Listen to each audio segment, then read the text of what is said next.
ಬೆಳಗಾವಿ ಜಿಲ್ಲೆಯ ಯರಗಟ್ಟಿ ಪಟ್ಟಣದ rowdy sheeter Suresh Bhajantri ಸೇರಿದಂತೆ 7 ಮಂದಿಯನ್ನು ಮುರುಗೋಡ ಪೊಲೀಸರು ಬಂಧಿಸಿದ್ದಾರೆ. ಸಾಮಾಜಿಕ ಮಾಧ್ಯಮದಲ್ಲಿ ತಮ್ಮದೇ ಆದ ವರ್ಚಸ್ಸು ಮೆರೆಯಲು ಹೋಗಿ ಈ ಯುವಕರು ಈಗ ಕಾನೂನಿನ ಸಂಕಷ್ಟಕ್ಕೆ ಸಿಲುಕಿದ್ದು, ರೌಡಿ ಶೀಟರ್ ಸುರೇಶ್ ಭಜಂತ್ರಿ ತನ್ನ ಹುಟ್ಟುಹಬ್ಬದ ದಿನದಂದು ಸ್ನೇಹಿತರೊಂದಿಗೆ ಸೇರಿ ಥಾರ್ ಮತ್ತು ಬೈಕ್ಗಳಲ್ಲಿ ವೀಲಿಂಗ್ ಮಾಡಿದ್ದು, ಅಲ್ಲದೆ 4 ಸೀಟರ್ ಥಾರ್ನಲ್ಲಿ 10 ಮಂದಿ ಕುಳಿತು ಅತಿ ವೇಗದಿಂದ ವಾಹನ ಚಲಾಯಿಸಿದ್ದು ಎಂದು ತಿಳಿದು ಬಂದಿದೆ.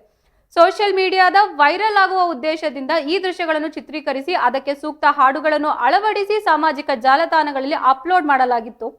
ಈ ವಿಡಿಯೋಗಳು ಪೊಲೀಸರ ಗಮನಕ್ಕೆ ಬರುತ್ತಿದ್ದಂತೆ ತಕ್ಷಣವೇ ಕಾರ್ಯಪ್ರವೃತ್ತರಾದ ಮುರುಗೋಡ ಠಾಣಾ ಪೊಲೀಸರು ಆರೋಪಿಗಳನ್ನು ಬಂಧಿಸುವಲ್ಲಿ ಯಶಸ್ವಿಯಾಗಿದ್ದಾರೆ. ಬಂಧಿತ ಆರೋಪಿಗಳಲ್ಲಿ ಜಗದೀಶ್ ಭಜಂತ್ರಿ, ಮಂಜುನಾಥ್ ನಡ್ಮನಿ, ವಿನಾಯಕ ಚಿಕ್ಕಲದಿನಿ, ರವಿ ದಾದಪ್ಪನವರ್, ಗಿರೀಶ್ ಆಳಜ್ಜ ಮತ್ತು ವಿನಾಯಕ ಸೇರಿದಂತೆ ಪೊಲೀಸರು ಆರೋಪಿಗಳಿಂದ ಥಾರ್, ಮಹೇಂದ್ರ ಬುಲೆರೋ ಹಾಗೂ ಬೈಕ್ಗಳನ್ನು ವಶಪಡಿಸಿಕೊಂಡಿದ್ದಾರೆ.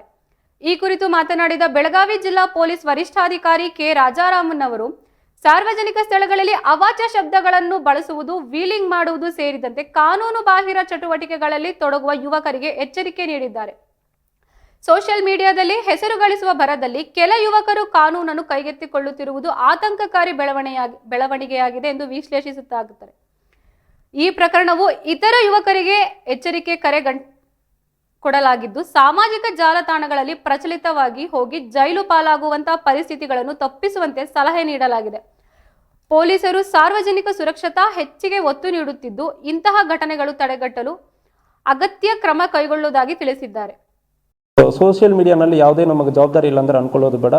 ಸೋಷಿಯಲ್ ಮೀಡಿಯಾನಲ್ಲಿ ಈ ರೌಡಿಸಮ್ ಬಗ್ಗೆ ಪ್ರಮೋಟ್ ಮಾಡೋದು ಮತ್ತು ಬೇರೆ ಬೇರೆ ಅಬ್ಸೀನ್ ಆ್ಯಕ್ಟ್ ನೋಡೋಕ್ಕೆ ಆಗಲ್ಲ ಅಂಥ ವೀಡಿಯೋಸ್ ಯಾವುದೇ ನೀವು ಅಪ್ಲೋಡ್ ಮಾಡುತ್ತೆ ಅಂದರೆ ಕಾನೂನು ರೀತಿಯಲ್ಲಿ ಕ್ರಮ ಕೈಗೊಳ್ತೀವಿ.